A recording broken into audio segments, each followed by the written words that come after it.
Welcome back. Andhra Pradesh ప్రభుత్వం మహిళలకు గొప్ప శుభవార్త చెప్పింది.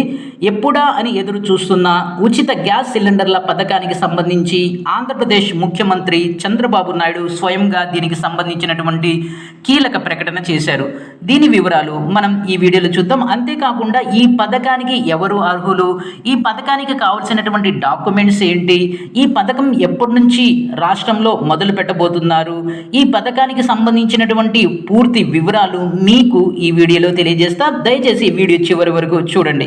ఇక ఆంధ్రప్రదేశ్ ముఖ్యమంత్రి నారా చంద్రబాబు నాయుడు స్వయంగా మహిళలకు గొప్ప శుభవార్త చెప్పారు. అది ఈ రాబోతున్నటువంటి దీపావళి నుంచి రాష్ట్రంలో ఉన్న మహిళలకు ఉచిత గ్యాస్ సిలిండర్లు, సంవత్సరానికి 3 ఉచిత గ్యాస్ సిలిండర్లు అందించబోతున్నట్లు తెలియజేశారు. ఇది సంవత్సరానికి 3 సిలిండర్లు మాత్రమే ఉచితంగా అందిస్తారు. దీని ప్రకారం, ఈ పథకం ప్రకారం రాష్ట్రంలో ఉన్నటువంటి వైట్ కార్డు హోల్డర్స్, తెల్ల రేషన్ కార్డు ఉన్నటువంటి వాళ్ళు మాత్రమే ఈ పథకానికి అర్హులు. రెండోది, ఈ పథకం క్రింద మనం ఫ్రీ గ్యాస్ సిలిండర్ పొందాలి అంటే మినిమంగా కావలసినటువంటి డాక్యుమెంట్స్ ఏంటంటే, మొదటిగా గ్యాస్ కనెక్షన్ ఉండాలి. గ్యాస్ కనెక్షన్ ఉన్నప్పుడు గ్యాస్ బుక్ అనేది ఉంటుంది. రెండోది ఏంటంటే, నెక్స్ట్ వచ్చేసి తెల్ల రేషన్ కార్డు ఉండాలి. మూడోది ఆధార్ కార్డు ఉండాలి. ఇవి 3 మినిమం డాక్యుమెంట్స్. ఆ తర్వాత ఈ మినిమం డాక్యుమెంట్స్ ఉన్నవాళ్ళు మొదటగా దీన్ని రిజిస్టర్ చేసుకోవాలి. ఎలా రిజిస్టర్ చేసుకోవాలి అంటే, సచివాలయం దగ్గరికి వెళ్ళి మనం ఈ పథకానికి సంబంధించి రిజిస్ట్రేషన్ అనేది చేయించుకోవాలి. రిజిస్ట్రేషన్ అనేది ప్రస్తుతానికి ఇంకా మొదలు పెట్టలేదు. రిజిస్ట్రేషన్ అనేది దసరా తర్వాత మొదలు పెట్టబోతున్నారు.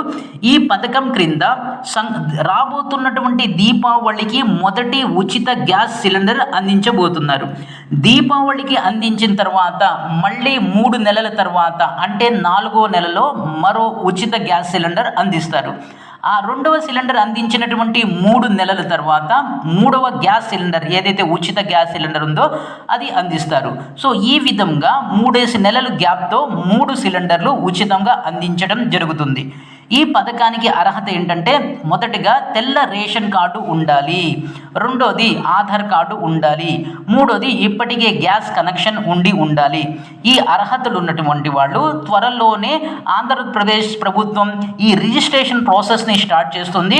ఈ రిజిస్ట్రేషన్ ప్రాసెస్ స్టార్ట్ చేసిన తర్వాత ఈ బేసిక్ డాక్యుమెంట్స్తో సచివాలయానికి వెళ్ళి మనం రిజిస్టర్ చేసుకోవాల్సి ఉంటుంది. రిజిస్టర్ చేయించుకున్న వైట్ రేషన్ కార్డు హోల్డర్ అందరికీ కూడా దీపావళి రోజున మొదటి ఉచిత సిలిండర్ ఇస్తారు. ఈ విధంగా ఈ పథకాన్ని ప్రారంభించబోతున్నట్లు రాష్ట్ర ముఖ్యమంత్రి చంద్రబాబు నాయుడు స్వయంగా ప్రకటించారు. ఇది ఇన్ఫర్మేషన్. ఈ వీడియో కనుక మీకు నచ్చినట్లయితే సబ్స్క్రైబ్ చేసుకుని ప్రక్కనే ఉన్న బెల్ ఐకాన్ని ప్రెస్ చేస్తాం మర్చిపోవద్దు. దాంతోపాటు ఒక లైక్ కొట్టండి. ఇది వీడియో. Thank you.